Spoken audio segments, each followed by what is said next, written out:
हरे कृष्णा। तो आप सभी लोगों का बहुत बहुत स्वागत है। हमारे जो सत्र चल रहा है कृष्ण कथा का, उसका चौथा दिन है आज। और आज हम गोवर्धन लीला पे थोड़ा सा डिस्कशन करेंगे। तो हम प्रेयर्स के साथ शुरू करते हैं। ओम अज्ञानतिमिरान्धस्य ज्ञानाञ्जनशलाकया चक्षुरुन्मीलितं येन तस्मै श्रीगुरवे नमः। श्रीचैतन्यमनोभीष्टं स्थापितं येन भूतले स्वयं रूप कदा मह्यं ददाति स्वपदान्तिकं। वन्देऽहं श्रीगुरु श्रीयुतात्मकमलं श्रीगुरु वैष्णवांश्च श्रीरूपं साग्रजातं सहगण रघुनाथान्वितं तं सजीवं सावधूतं सावधूतं परिजनसहितं कृष्ण चैतन्य देवं श्रीराधा कृष्ण पादान सहगण ललिता शिव विशाखा निवतांश। हे कृष्ण करुणा सिंधु दीन बंधु जगतपति गोपेश गोपिका कांत श्री राधा कांत नमस्तुते तप्त कांचन गौरांगी श्री राधे वृंदावनेश्वरी वृषभानुसुते देवी प्रणमामि हरिप्रियवांशा कल्पतरुभ्यश्च कृपा सिंधुभ्यैव च पतितानां पावनेभ्यो वैष्णवेभ्यो नमो नमः। हरे कृष्ण। तो आज का जो टॉपिक है वो है हमारा गोवर्धन लीला पे। तो श्री उपदेशा अमृत में टेक्स्ट 9 में बताया गया है, इसमें रूप श्रीला रूप गोस्वामी बताते हैं कि जो वैकुंठ है, वैकुंठ से भी जो ज्यादा स्पिरिचुअली सुपीरियर है वो जगह है मथुरा धाम। और मथुरा से भी जो ज्यादा वाइब्रेंट और सुपीरियर है उसे कहा गया है वृंदावन धाम, क्योंकि वहां पे भगवान ने बहुत सारी लीलाएं करी हैं। वृंदावन धाम से भी ऊपर आता है हमारा गोवर्धन, और गोवर्धन से ऊपर आता है राधा कुंड। तो इस प्रकार हम देखते हैं कि गोवर्धन की बहुत महिमा है। तो हम सबसे पहले डिस्कस करते हैं कि गोवर्धन प्रकट कैसे हुए। तो एक बार की बात है, गोलोक वृंदावन धाम में राधा रानी ने एक बार भगवान कृष्ण से पूछा, भगवान आप ये बताइए, आप मुझसे कितना प्रेम करते हैं। तो भगवान ने कहा, नहीं पहले तुम बताओ राधा, तुम मुझसे कितना प्रेम करती हो। तो भगवान ने कहा, ठीक है मैं बताता हूँ मैं कितना प्रेम करता हूँ। भगवान ने अपने हृदय में जो राधा रानी के लिए प्रेम था उसे प्रकट करना शुरू किया, और वो एक मूर्ति के स्वरूप स्वरूप में प्रकट हुआ। तो वो जो मूर्ति थी वो पर्वत के रूप लेने लगी, और उसका आकार बढ़ता ही चला जा रहा था, क्योंकि जो राधा रानी के लिए प्रेम है भगवान के हृदय में वो बढ़ता है, हमेशा बढ़ता ही जाता है। तो वर्धन होता है, तो इसीलिए वो जो पर्वत था वो आकार उसका बढ़ता जा रहा था, बढ़ता जा रहा था। और धीरे धीरे क्या हुआ कि वो जो 1 लाख योजन का पर्वत था वो भगवान के हृदय से बाहर आ गया, और वो उसका जो डायमेंशंस थे वो 100 करोड़ योजन का हो गया, और जो उसकी चौड़ाई थी वो 50 करोड़ योजन की हो गई। तो आप समझ सकते हैं कि कितना विशाल हो गया था। तो राधा रानी कहती है भगवान से, अरे भगवान अगर ये जो पर्वत है ऐसे ही बढ़ता चला जाएगा तो क्या होगा, पूरा गोकुल है वो उसी के अंडर में आ जाएगा, कवर कर लेगा इसको। तो आप कृपा करके इसे रोकिए, मैं समझ गई कि आप मुझसे कितना प्रेम करते हैं। तो भगवान ने कहा ठीक है। तो भगवान ने उसको वहीं पे रोक दिया, लेकिन उसका नाम था गोवर्धन। अब जब भगवान ने कहा राधा रानी को कि हम सभी लोगों को हमें नीचे जाना है भौम वृंदावन में, तो क्या तुम मेरे साथ चलोगी। तो राधा रानी ने कहा कि ठीक है मैं चलूंगी, लेकिन आपको 3 चीजें वहां पे स्थापित करनी पड़ेंगी, वो भी तीनों चीजें हमारे को वहां पे भेजनी पड़ेंगी। एक थी वो गोवर्धन, दूसरा यमुना नदी, और तीसरा ब्रज की रज। कि आप ये तीनों को वहां पर प्रकट कीजिए उस 84 लाख जो योजन है वहां पर, तो मैं आपके साथ चलने के लिए तैयार हूँ। तो इस प्रकार वो तीनों चीजें जब यहाँ पे धरातल पे आई, तब राधा रानी भी भगवान के साथ आती हैं। अब ये जो गोवर्धन है ये कैसे पहुंचे यहाँ पे धरातल पे, उसकी भी पीछे एक कहानी है।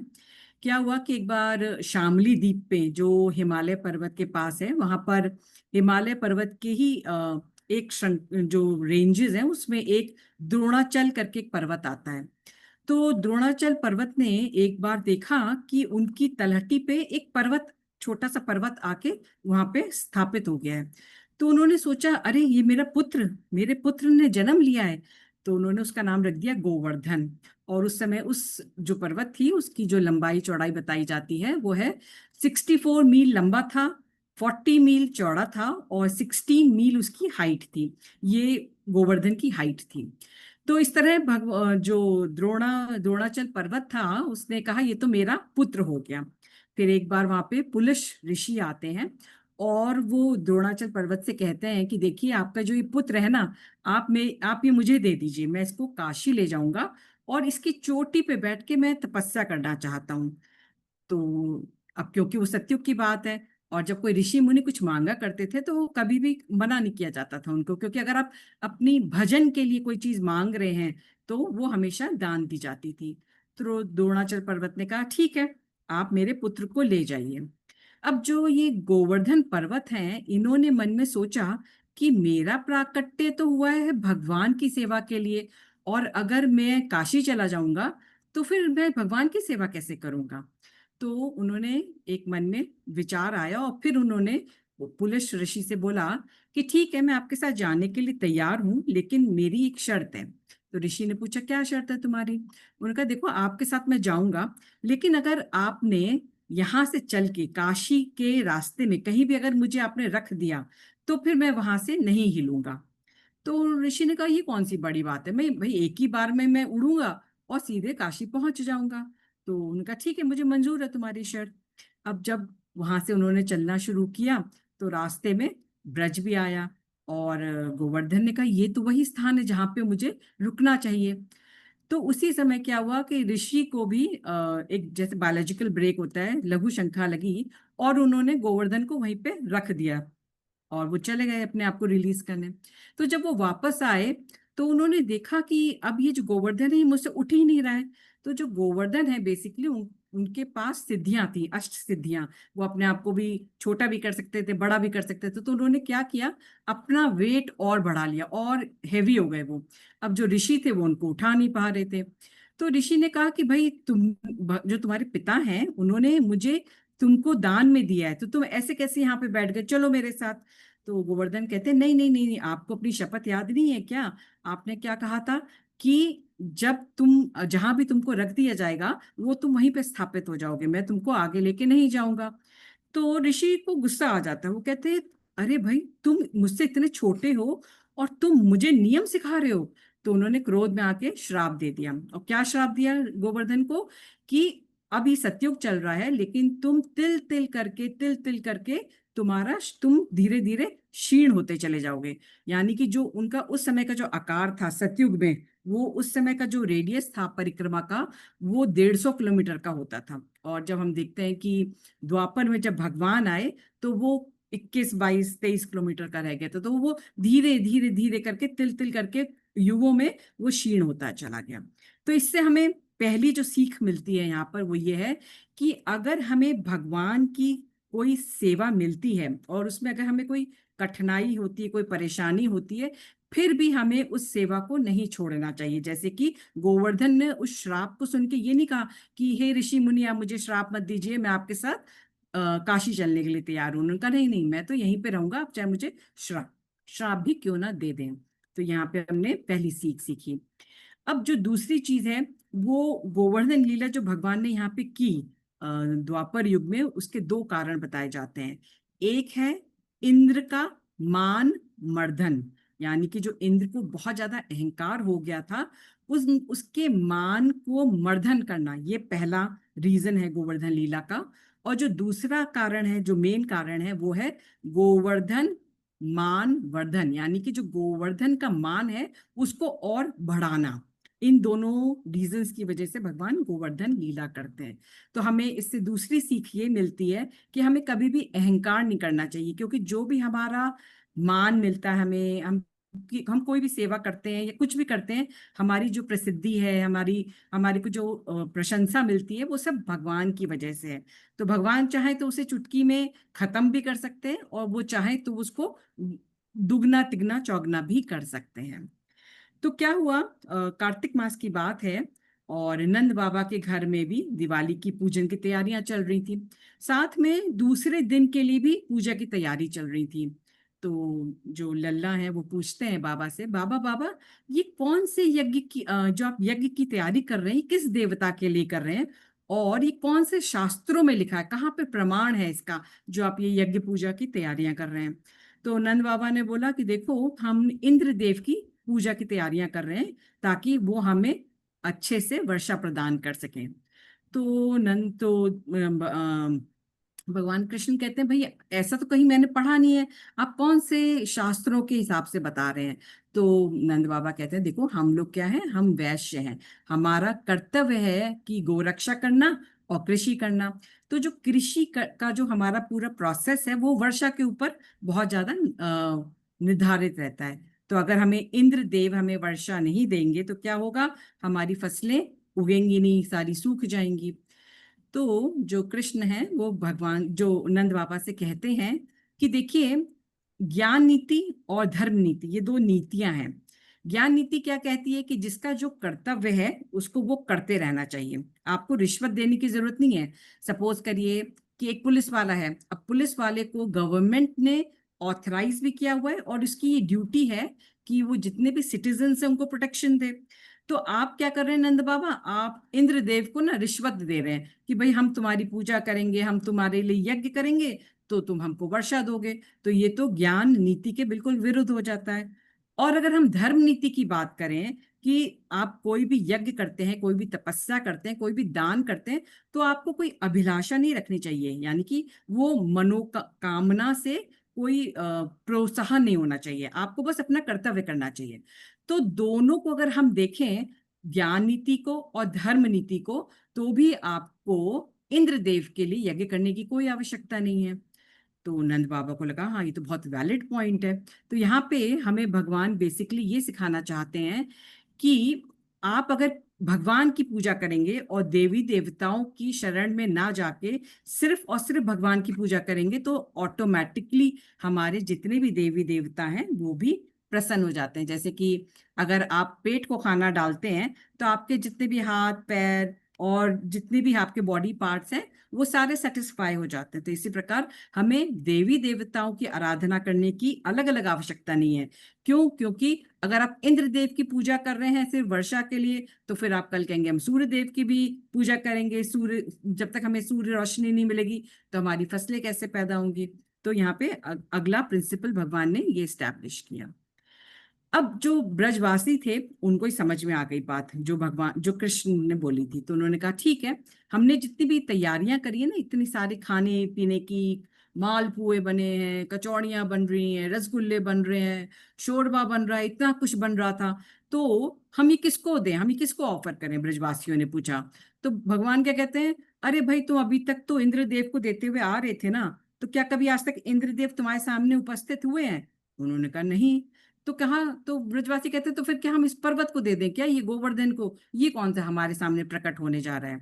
तो भगवान क्या करते हैं, इमीडिएटली भगवान अपने आप को विशाल कर लेते हैं और गिरिराज का रूप ले लेते हैं। और गिरिराज का रूप लेने के बाद वो करोड़ों हाथ अपने निकाल लेते हैं और कहते हैं जितना भी तुमने भोग बनाया है वो मुझे अर्पित करो। तो भगवान अपने करोड़ों हाथों से उन सारे भोगों को खा लेते हैं और फिर क्या कहते हैं, बहुत स्वादिष्ट है, अन्य और लाओ और लाओ। तो ब्रजवासी क्या कहते हैं, अच्छा और चाहिए? वो सब घर चले जाते हैं, जल्दी जल्दी जाते हैं और फटाफट और भोग बना के लाते हैं और फिर भगवान उसको ग्रहण कर लेते हैं अपने करोड़ों हाथों से। तो ये ऐसे चलता रहता है, चलता रहता है। अब उधर बलराम जी खड़े ही सब देख रहे होते हैं, वो कहते हैं ये तो लीला भगवान की बंद होने वाली नहीं है, ये ऐसे ही चलता रहेगा, ब्रजवासी बनाते जाएंगे भगवान खाते जाएंगे।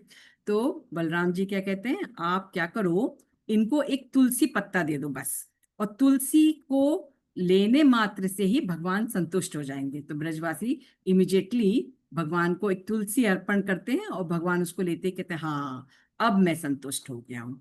तो ये सब जो है ये गोवर्धन पूजा वाले दिन यानी दिवाली के नेक्स्ट डे ये सारी लीला हुई भगवान की।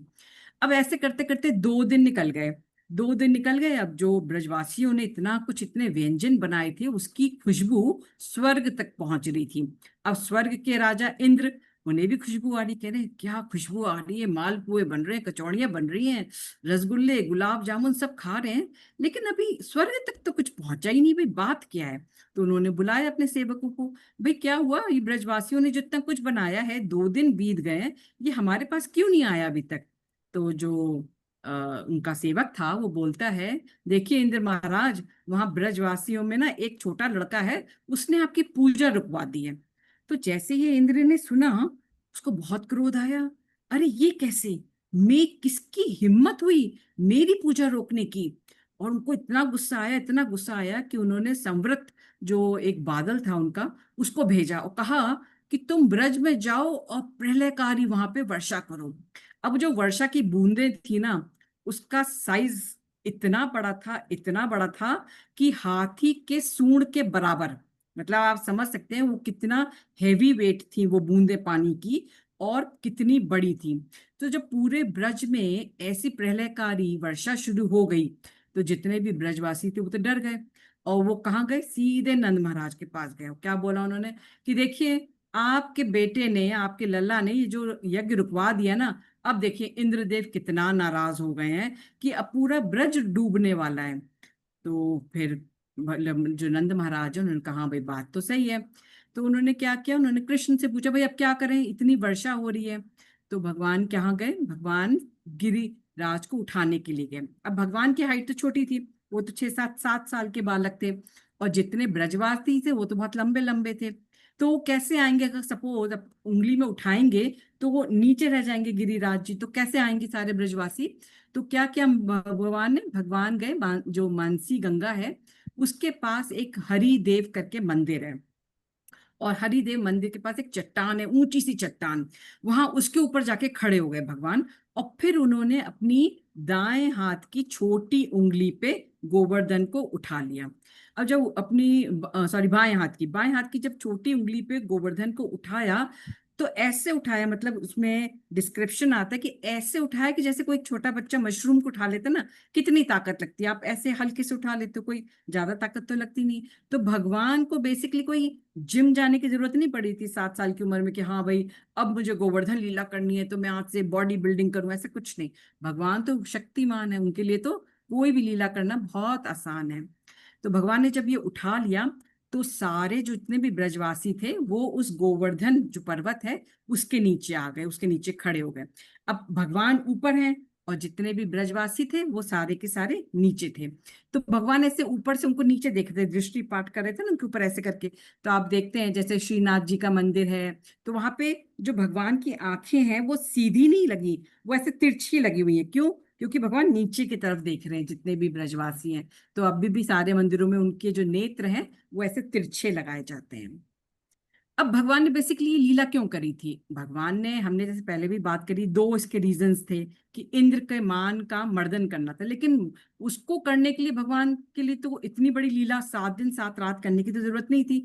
भगवान तो एक चुटकी बजाते और उसका पूरा मान जितना भी था वो तहस नहस कर सकते थे। यानी कि जो उसका इतना बड़ा इंद्र लोक था, स्वर्ग लोक, उसको क्रैश कर सकते थे 1 मिनट में। लेकिन भगवान ने ये लीला करी है अपने भक्तों को संतुष्ट करने के लिए। यानी कि जो ब्रजवासी थे उनके मन में हमेशा एक रहता था कि मैं कब भगवान के साथ चौबीसों घंटे बिताऊं। कभी भगवान तो चले जाते हैं गैये चराने, रात को चले जाते हैं रासलीला के लिए, कभी यशोदा मैया के पास होते हैं, कभी नंद बाबा के पास होते हैं, भाई हमारे पास तो बहुत कम समय आते हैं। तो भगवान ने कहा ठीक है, मैं एक लीला करूंगा जिससे तुम सभी का आनंद वर्धन होगा, जिसमें तुम 24 घंटे नहीं बल्कि 7 दिन 7 रात सिर्फ और सिर्फ मेरे साथ रहोगे, मुझे ही देखोगे। तो बेसिकली ये लीला भगवान ने अपने ही भक्तों को सेटिस्फैक्शन देने के लिए करी है। अब जब भगवान वहां पे खड़े थे, तो ऐसा नहीं था कि हाँ भाई 4 लोग पीछे हों, 4 बाएं 4 दाएं 4 सामने, ऐसा नहीं। जितने भी वहां ब्रजवासी थे उन सबको क्या लग रहा था, भगवान तो मुझे देख रहे हैं, साक्षात उनका जो मुख है वो मेरी तरफ है। जो पीछे खड़ा है उसको भी ये लग रहा था भगवान तो मुझे ही देख रहे हैं। तो कहीं भी, चाहे आगे हो चाहे पीछे हो, भगवान हर एक के ऊपर अपनी दृष्टि बनाए हुए थे, और सभी लोग भगवान के साथ आनंद, वहां पे एक कह रहे थे 7 दिन का उत्सव चल रहा था। ना कोई खा रहा है, ना कुछ पी रहा है, मतलब किसी को ना भूख लग रही ना प्यास लग रही है। तो हम यहाँ पे एक चीज और सीखते हैं कि जब हम भगवान के साथ होते हैं, जब हम भगवान की सेवा में लगे होते हैं, तो हम हर चीज भूल जाते हैं। हमको कई बार हमें याद ही नहीं रहता, अच्छा हमारी बायोलॉजिकल नीड कुछ और थी। जैसे एक बार एक भक्त बता रहे थे कि वो बुक डिस्ट्रीब्यूशन के लिए गए, और वो सारा दिन बुक डिस्ट्रीब्यूशन करते रहे, उनको यही नहीं याद रहा कि उन्होंने सारा दिन पानी ही नहीं पिया उस दिन। तो ये होता है जब हम भगवान की सेवा में लग जाते थे। यहाँ पे भगवान के साथ वो जो उन्होंने 7 दिन और 7 रात बिताए, किसी भी ब्रजवासी को ना भूख लग रही थी ना प्यास लग रही थी, वो निरंतर सिर्फ भगवान को ही देख रहे थे। उस आनंद में ही वो लोग झूम रहे थे। वहां गाना बजाना चल रहा है, नृत्य चल रहा है, सभी कुछ चल रहा था। अब कोई ये सोच सकता है कि अच्छा, भगवान ने तो भाई गोवर्धन को ऊपर उठा लिया, तो जो वर्षा थी वो तो अंदर आ गई होगी नीचे। तो वो भी ऐसा नहीं हुआ। जो हमारे बलराम जी है, जो शेष नाग है, उन्होंने क्या किया, चारों तरफ से एक बाउंड्री बना दी थी पूरे गोवर्धन के, जहां पे ब्रजवासी थे, ताकि एक भी बूंद पानी की अंदर ना आ सके। और साथ में क्या किया भगवान ने, अपना सुदर्शन चक्र था उसको बाहर छोड़ दिया, ताकि जितना भी पानी ऊपर से गिर रहा था वो इमीडिएटली खत्म होता जा रहा था। यानी कि ना ऊपर बच रहा था पानी, ना नीचे बच रहा था। कोई ऐसा नहीं था कि फ्लड्स आ गई हो, बिल्कुल ऐसा फ्लैश फ्लड्स आए, कुछ भी नहीं था ऐसा। तो क्या हुआ कि इंद्रदेव ने फिर अपने जो सर्वेंट्स थे, सेवक थे, उनसे पूछा कि जरा ब्रज की हालत तो देख के आओ। अब क्या ब्रजवासी गड़गड़ा रहे हैं, वो कह रहे हैं हमें माफ कर दो भाई, हमने इंद्र का यज्ञ नहीं किया, हमने एक छोटे से बालक की बात मान ली, ऐसा तो नहीं हो रहा। तो वो कहते हैं, अरे इंद्रदेव जी आप क्या बोल रहे हो, वो सब तो बिल्कुल मग्न है, उन्हें तो होश भी नहीं है कि आपका यज्ञ रुका हुआ है। वो तो मस्ती मार रहे हैं वहां पे, खुशी आनंद ही आनंद है। उनका ऐसे कैसे हो सकता है, कहते हैं हाँ आप चल के देखो। तो इंद्रदेव ने ऊपर से देखा, और उन्होंने क्या देखा, अरे सुदर्शन चक्र। उन्हें इमिडिएटली समझ में आ गया, ओहो ये क्या किया मैंने, ये तो स्वयं साक्षात भगवान है। तो उनका मुझे तो माफी मांगनी पड़ेगी भगवान से, बहुत अनर्थ हो गया मुझसे। तो उन्होंने कहा अच्छा ठीक है, भगवान से मिलने जा रहा हूं मैं, तो मैं नहा धो के तो जाऊं। तो उनका कहाँ बचा है पानी आपके लिए, आपने सारा पानी तो वर्षा में खराब खत्म करवा दिया। उनका अच्छा, पानी भी नहीं बचा मेरे नहाने के लिए। ऐसा करता हूँ, मैं सुरभि गाय को लेके जाता हूँ। सुरभि गाय को तो देख के एटलीस्ट भगवान क्या है, मुझे क्षमा कर देंगे। तो भगवान, तो उन्होंने क्या किया, सुरभि गाय की जो पूंछ थी उससे थोड़ा अपने को ऊपर से ऐसे ऐसे हिलाया कि हाँ मैं शुद्ध हो जाऊं, भगवान के सामने जाके अपनी शक्ल तो दिखा सकूं। और फिर वो सुरभि गाय को लेके उनके पीछे पीछे भगवान से मिलने गए ब्रज में। तो भगवान बड़े क्रोधित हुए देख के कि आ गया ये, देखो कितना घमंडी हो गया है, इसका तो बिल्कुल मान को चूर चूर कर देना चाहिए। तो उसने माफी मांगी, उसने कहा भगवान मेरे से बहुत बहुत बड़ी गलती हो गई, आप मुझे क्षमा कीजिए। तो भगवान कहते हैं हाँ ठीक है, मैंने तुम्हें क्षमा किया, क्योंकि तुम्हारे वजह से ही मैं ये लीला कर पाया हूँ, जिसमें कि मैं अपने भक्तों के साथ आनंद प्रदान कर सका 7 दिन 7 रात तक। तो हम देखते हैं कि जैसे ब्रह्मा जी थे, ब्रह्मा जी ने भी गाय बछड़े और जितने भी ग्वाल बाल थे उन सबको छुपा दिया था, लेकिन वहां पे भगवान बहुत गुस्सा हुए थे और बहुत बड़ी पनिशमेंट दी थी। जबकि इंद्रदेव को कोई पनिशमेंट नहीं मिलती है, जबकि उन्होंने 7 दिन 7 रात तक प्रलय वाली बारिश करी थी। उसका रीजन ही यही है कि यहाँ पर भगवान और भक्तों का संग संग था। इसीलिए भगवान कहते बहुत ज्यादा प्रसन्न चित्त थे कि हाँ, इसकी इस गलती की वजह से मैं अपने भक्तों के साथ बहुत ज्यादा समय बिता सका हूं। तो हमने इस पूरी लीला में जितनी भी शिक्षा सीखी है, वो ये है, पहली चीज कि हमें सिर्फ और सिर्फ भगवान की ही भक्ति करनी चाहिए। हमें अपने मन से कभी या देवी देवताओं की शरण में हमें जाने की जरूरत नहीं है, क्योंकि अगर हम भगवान को ही संतुष्ट कर देंगे तो सारे देवी देवता ऑटोमेटिकली ही संतुष्ट हो जाते हैं। दूसरा इसमें बताते हैं कि जो वैकुंठ है, जैसे हम कई बार देखते हैं ना, लोग पाप पुण्य करने का प्रयास करते हैं कि हम भाई मृत्यु के बाद वैकुंठ जाएंगे। तो यहाँ पे बताया जा रहा है कि वैकुंठ से भी उत्तम है ब्रज। ब्रज का वो स्थान जो है वो वैकुंठ से भी ऊपर है। तो हमारी जो कोशिश होनी चाहिए वो यही होनी चाहिए कि हम भगवान के भक्त बन सकें, बजाय देवी देवताओं की पूजा करके अलग अलग लोकों में जाने का हम प्रयास करें। तीसरा है, ये जो लीला है पूरी, ये प्रेम वर्धन के लिए है। और हमारी जो गैया हैं उनके सुख के लिए है, क्योंकि जो गोवर्धन है, भगवान कहते हैं जो गोवर्धन है वो हमारी गायों के लिए घास देता है, हमारे को झरने देता है, हमें वहां पे बहुत से बड़े बड़े पेड़ मिलते हैं, उनसे हमें पुष्प और अलग अलग फल मिलते हैं। यहाँ तक कि गोवर्धन पे ही वो बांस के पेड़ हैं जिससे भगवान को अपनी वेणु मिलती है। तो भगवान कहते हैं देखो, हर चीज तो गोवर्धन ही प्रदान कर रहा है, तो हमें गोवर्धन की पूजा करनी चाहिए। और जो गोवर्धन है वो साक्षात स्वयं भगवान है। तो हमें गोवर्धन जाके परिक्रमा करनी चाहिए, उनकी आरती करनी चाहिए, उनकी पूजा करनी चाहिए।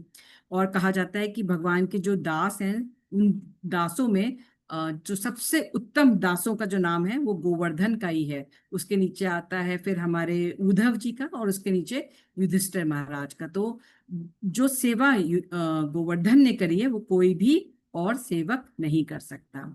इसके साथ साथ हमारी जो लोक कथाएं हैं उनमें एक ये वर्णन आता है कि जो भगवान है ना उनको यशोदा मैया दिन में 8 बार खाना खिलाती थी। अब जब ये गोवर्धन लीला हुई जिसमें कि 7 दिन 7 रात तक भगवान ने कुछ नहीं खाया, तो 8वें दिन जब गोवर्धन को रखा नीचे भगवान ने, तो यशोदा मैया ने क्या कहा, अरे मेरे लल्ला ने 7 दिन से कुछ नहीं खाया जो प्रतिदिन 8 बार खाता था। तो यशोदा मैया ने क्या किया, 8 × 7 56 यानी कि 56। तो इसीलिए भगवान को उस दिन से 56 भोग लगाने की जो रीति है वो भी शुरू हो गई थी। तो ये थी एक छोटा सा प्रयास था मेरा आप सभी के समक्ष गोवर्धन लीला प्रस्तुत करने का। आई होप आप लोगों ने भी उतना एंजॉय किया जितना मैंने आप सभी को इसको बताने में किया है। हरे कृष्ण। हमारे पास 4 मिनट है, आप में से कोई कुछ कहना चाहे, कोई टिप्पणी हो तो आप कह सकते।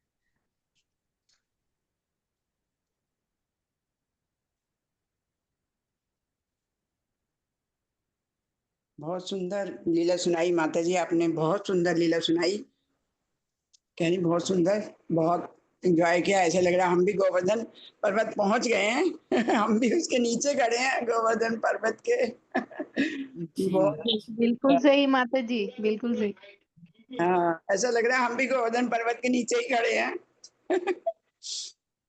हरे बहुत कृष्णा माता जी, दिल प्रणाम। माता जी बहुत ही सुंदर एक्सप्लेन करा, और पूरी लीला ही बहुत सुंदर थी, और लर्निंग्स, हरे और जब कृष्णा, आप थैंक सब यू सो बता मच रहे माता थे। जी।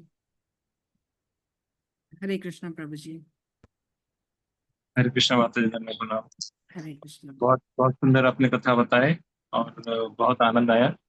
उसमें एक चीज जो लास्ट में बताया आपने, जो 56 भोग के बारे में, जी तो 56 आपने जो बताया है कि ये लोक कथा, एक्चुअली ये लोक कथा नहीं है, अच्छा। ये भक्ति विनोद ठाकुर जी ने अपने किताब में लिखे हैं, ओके। तो ये ऑथेंटिक है, ऐसे ही आए अच्छा। 56 भोग। Okay okay. Thank you Prabhu thank ji you. मुझे करेक्ट करने के लिए। नहीं, करेक्ट नहीं, एक्चुअली मैं सोचा कि मैं बता दूं ये ऑथेंटिक है, ऐसा कोई मतलब लोक कथा नहीं है, दिस इज ऑथेंटिक आपने जो बताया। Okay okay. थैंक यू माता जी। मुझे पता नहीं था पहले, इससे पहले प्रभु जी मुझे आज ही पता चला, जब मैं थोड़ा सा प्रयास कर रही थी इसके ऊपर ढूंढने का, तभी मुझे पता चला था कि 56 भोग कैसे शुरू हुआ था। ये भक्ति विनोद ठाकुर जी ने लिखे हैं, एक्चुअली ऑथेंटिक है। Okay Prabhu ji. Thank you माता जी। Thank you so much Prabhu ji. Hare Krishna. Okay, तो हम प्रभु जी मीटिंग क्लोज कर सकते हैं अगर आप सभी लोगों की आज्ञा हो तो।